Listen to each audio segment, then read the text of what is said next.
Et l'autre leader, voilà, on a les deux leaders en ce moment sur la piste de Pau, puisque Clayton Fredericks va en terminer bientôt. Le voilà. Et Christopher Burton, lui, vient de s'élancer. Il restera ensuite une quinzaine de donc c'est bientôt aussi à Pascal avec Pinos. Voilà, ensuite on va bientôt arriver à Pascal Leroy. On aura Jean Teller avec Matelot du Grandval, Caroline Powell, brillante cette saison, Mary King de retour avec Imperial Cavalier qui jouera sa deuxième cartouche pour essayer d'aller chercher un top 8 qui lui assurerait la victoire dans le HSBC Series, que seul William Fox-Pitt peut lui j'allais dire voler, mais non, ça ne peut pas voler, lui subtiliser. Et William Fox-Pitt, lui, il doit impérativement gagner. Pour l'instant, il est plutôt pas mal puisqu'il est 1 et 2 du classement. Mais attention, les deux leaders sont en piste.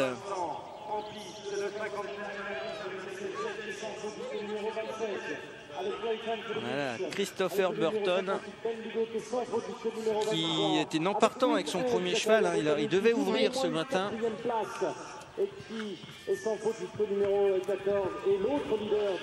Bien passé, hein, cette deuxième combinaison. Christopher Burton, 20e mondial. Soyons attentifs, regardez bien, il faut qu'il rentre à l'heure. 20e mondial, ce qui n'est quand même pas négligeable. C'est pas mal, voilà, sachant que le premier français au classement, c'est Nicolas Touzin qui est 39e. Oui. Voilà, ensuite on a Donatien Choly, 55e. Et bien justement Karim Florent Lagouac qui est 67e, 3e français au classement de la ranking. C'est le classement qui permettra de déterminer les qualifiés individuels. Allez, Karine Donkers qui s'approche de la fin de son parcours. Le dernier obstacle. 1 minute de temps dépassé. Elle est sans incident, ça lui fait quand même 24 points. Et la 19e place pour l'instant au classement provisoire. Elle était 15e avant le dressage, donc le cross va la faire reculer avec SS Jet, qui est pourtant un cheval habitué à ce genre de niveau de difficulté. On revoit Christopher Burton dans le premier guet, un anti, le directionnel au milieu, sans souci. Et la pointe à la sortie. Pas de problème non plus.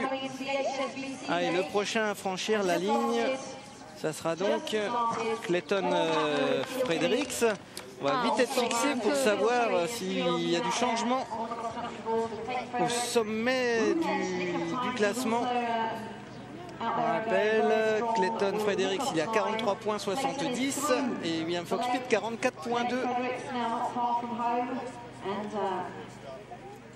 Donc il a droit en gros à 2 secondes, quelque chose comme ça, et pas plus. Le voilà, on le voit, sorti du deuxième guet, le contre-haut. Très bien pour le contre-haut. Le virage est quand même très court là pour arriver à ces canards. Hein. Là, apparemment ça s'est bien passé. Ça s'est bien passé. La combinaison finale, enfin presque finale, il y a 2 obstacles après, mais c'est vraiment là la dernière difficulté. Ah, il est bien à sa place. Ah, là il est parfaitement en ligne. Il ne s'est absolument pas laissé déborder. Il va être. Beaucoup de. Ah non, il est dans le temps. Il est dans le temps. Il va y avoir 1 ou 2 secondes, ça va être ric-rac. Il sait d'ailleurs, il est en train d'avancer. Hein. Ouais. Parce que normalement, pour être tout juste maxi, il faut sortir à peu près à 23 secondes de la fin de cette combinaison. Ouais, voilà, il va prendre quelques secondes. Est-ce que ça va suffire? Ah, c'est bon, c'est toujours mis William en tête. 44, et voilà, William Fox-Pitt qui reste en tête. Il était 3e. Il sera au pire 2e. On va attendre l'arrivée de Burton qui est en piste. Mais avec 2 points de temps de pénalité, et bien écoutez, Clayton Fredericks, l'Australien, passe derrière William Fox-Pitt et Oslo pour 1,5 point. Donc autant dire que le saut d'obstacle demain va être... C'est bien parti pour William pour l'instant. Hein. Chaud les marrons, hein, puisque ça va être très serré. 44,2 pour William Fox-Pitt, 45,7 pour Clayton Fredericks. Et on a de nouveau William Fox-Pitt à 50 points, 3e pour l'instant. Alors que Christopher Burton va peut-être pouvoir régler tout ce monde-là. Hein. Rester dans un top 5, top 8 avant le saut de demain. On retrouve le leader provisoire. On remarque que de plus en plus de cavaliers ont ce style de tapis là, qui sont plus coupe-selle sur le cross. Hein. L'avantage. Christopher Burton. Cédric Liard est 9e. Pour l'instant, le meilleur français avec Narcos de Soulac. Il nous reste une bonne cartouche bientôt avec Nicolas Touzin. Alors que c'est la tête des étoiles de Pau qui est en train de se jouer à l'issue de ce cross. Avec l'Australien Christopher Burton. Leader après le dressage, 43,70. Alors lui aussi a droit à 2 secondes, même pas, 1 seconde de temps dépassé s'il veut garder la tête devant William Fox-Pitt.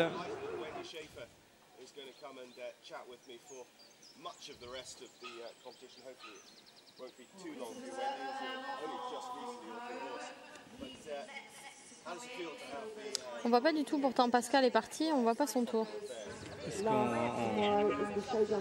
On va en finir avec le leader en priorité parce que Pascal Leroy avec Minos, il est 42e pour l'instant, avance. Oui, c'est vrai, mais c'est un de nos meilleurs Français. Exactement.